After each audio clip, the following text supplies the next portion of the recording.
Hello everyone, welcome back to Maths Teacher YouTube channel, myself Bubbly. So in this video we are going to study about the Kepler's law of planetary motion and I hope आपकी पढ़ाई बहुत अच्छे से चल रही है. One thing I want to say, may be हो सकता है कि कुछ बच्चों को चीज़ें एक बार में समझ में नहीं आती हैं क्योंकि 9th की जो साइंस है वर्सेस जो आप पढ़ते आए हो बहुत ज़्यादा डिफरेंस है दोनों में, ठीक है.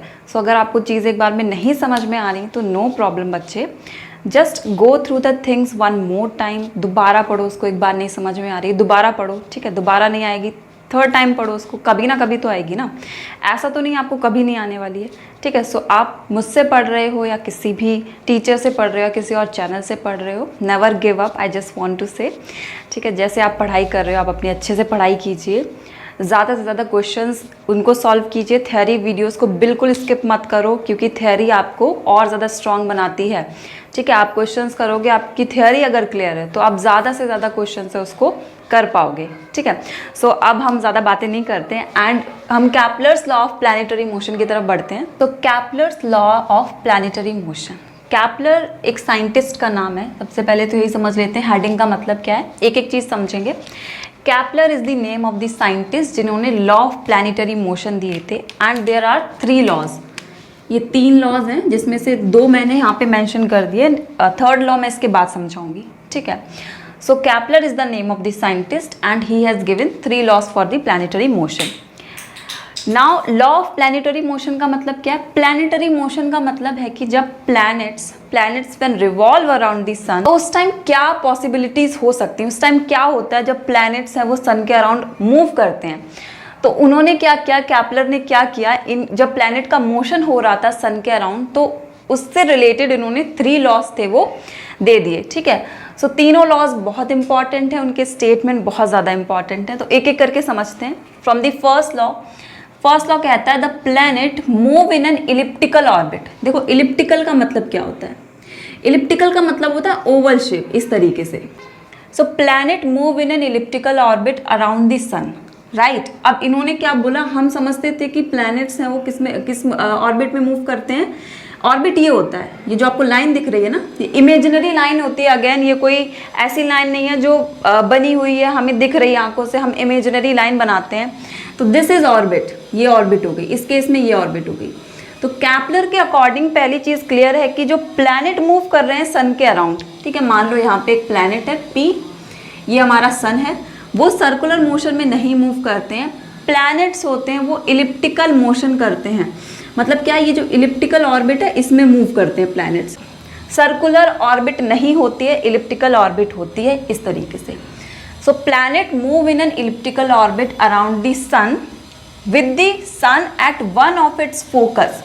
फोकस क्या हो गया, एक पॉइंट हो गया. 2 फोकस होते हैं, एक ये फोकस होगा, एक ये फोकस होता है. इसको हम F1 मान लेते हैं, इसको हम F2 मान लेते हैं. तो 2 फोकस होते हैं.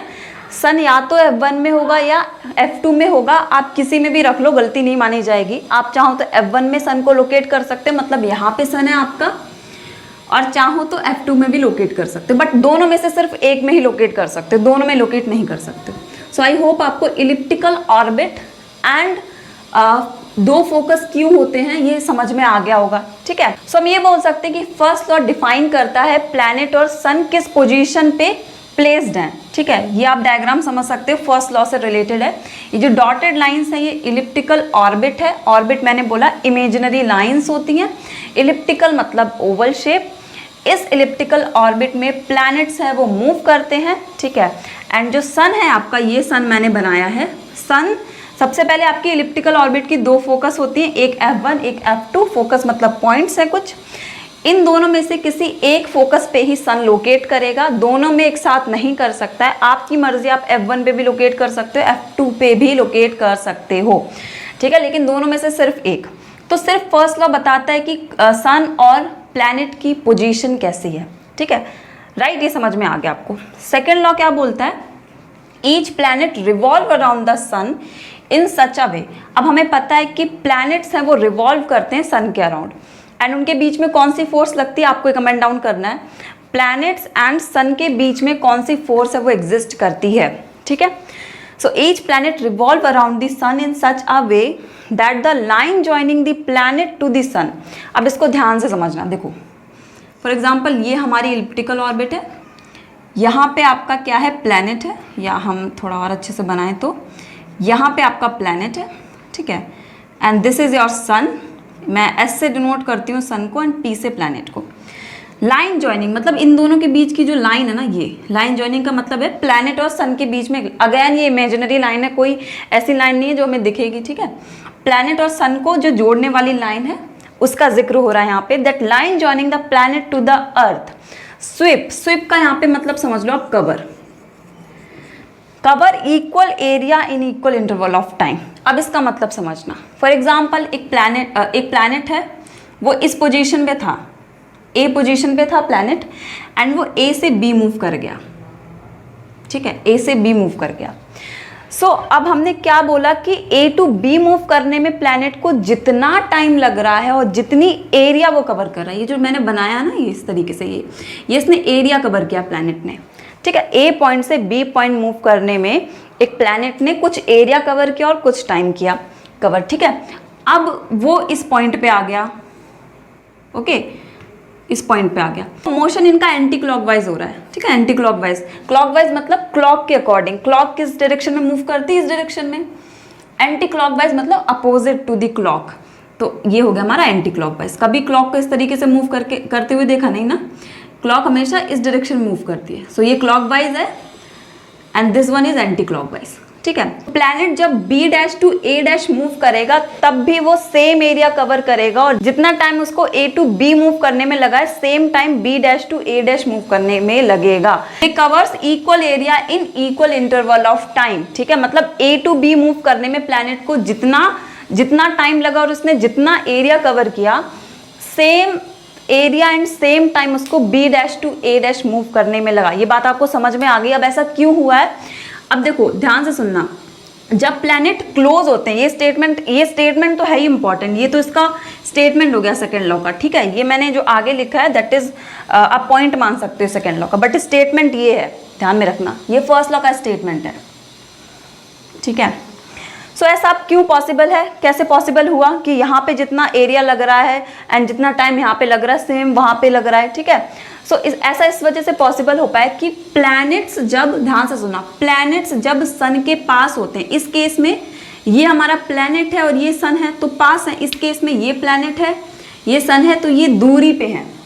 तो प्लैनेट्स जब सन के पास होते हैं तब क्या होता है, तब वो फास्ट मूव करते हैं, उनकी स्पीड ज़्यादा हो जाती है, ठीक है। तो इतना एरिया कवर करने में उनको क्या लगेगा, कम टाइम लगेगा। लेकिन जब प्लैनेट्स दूर होते हैं सन के, ये आप देखो लाइन कितनी दूर है, ये हमारा प्लैनेट है एंड दिस इज व्हाट, सन, तो ये लाइन देखो कितनी लंबी होगी, तो ये दूर हो गए। सो प्लैनेट्स जब सन से दूर होते हैं तब उनको सेम एरिया कवर करने में सेम टाइम लगता है, ठीक है, क्योंकि यहाँ पे क्या होता है, स्पीड है वो कम हो जाती है, ठीक है। तो इतनी डिस्टेंस कवर करने में क्या होगा, उसको ज़्यादा टाइम लगेगा, मतलब कंपनसेट हो गया, जितना यहाँ पे टाइम लग रहा था उतना ही यहाँ पे टाइम लगेगा, और जितना यहाँ पे एरिया कवर कर रहा था उतना ही यहाँ पे कवर करेगा, ठीक है। चीज़ें क्या है, कंपनसेट हो गई, इक्वल हो गई, राइट। तो आई होप आपको समझ में आ गया होगा। Planets are close to the sun, they move faster, their speed is more, while when the planets are far away from the sun their speed reduces, ठीक है, दे ट्रेवल्स इन स्लो स्पीड, और हम कह सकते हैं वो स्लो हो जाते हैं। इसी वजह से planets cover equal area in equal interval of time.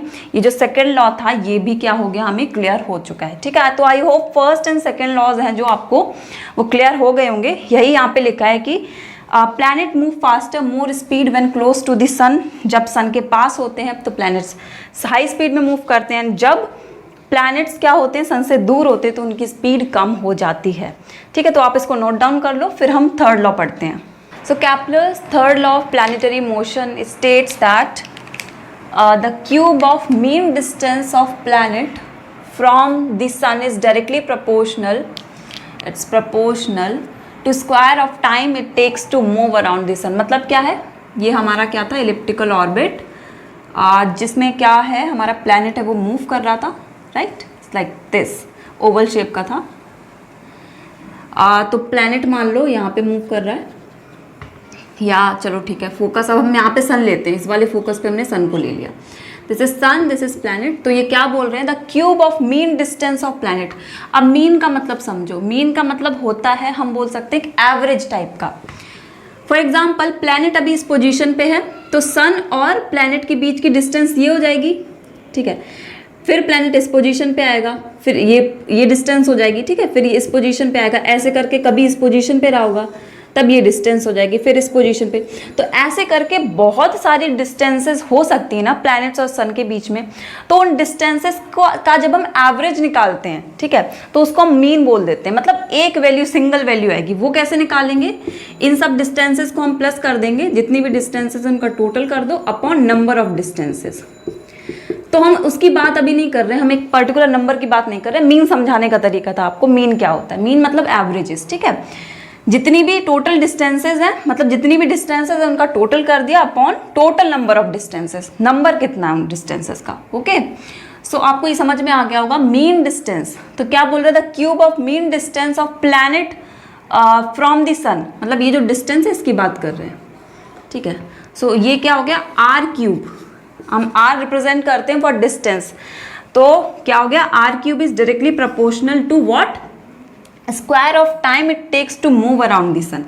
This is square of time it takes to move around the sun. कितना टाइम लग रहा है प्लैनेट को मूव करने में, तो इसके बराबर होगी। सो ध्यान में रखना, आपको रिलेशन इंपॉर्टेंट है, इससे आपके रिलेशन वाले क्वेश्चंस बनेंगे। एंड ये स्टेटमेंट बहुत ज्यादा इंपॉर्टेंट है, तीनों स्टेटमेंट इंपॉर्टेंट है, ठीक है। सो आपको समझ में आ गया होगा, R cube is directly proportional to T square, ठीक है।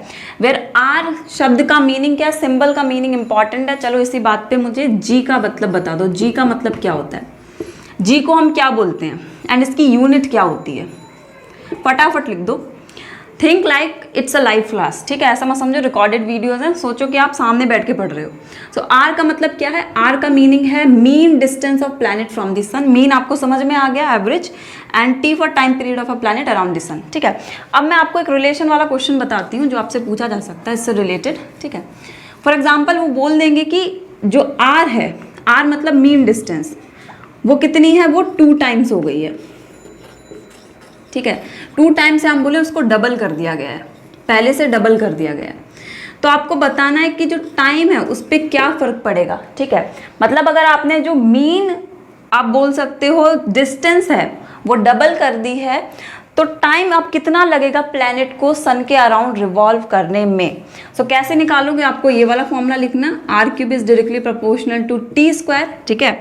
आर की जगह आपको 2 रख देना है, directly proportional to T square, and इसका क्यूब आ जाएगा 8। This is directly proportional to T square. And you know जब स्क्वायर हटता है, जब स्क्वायर हटता है तो इधर पे रूट आ जाता है ना। So it is root 8 is directly proportional to T.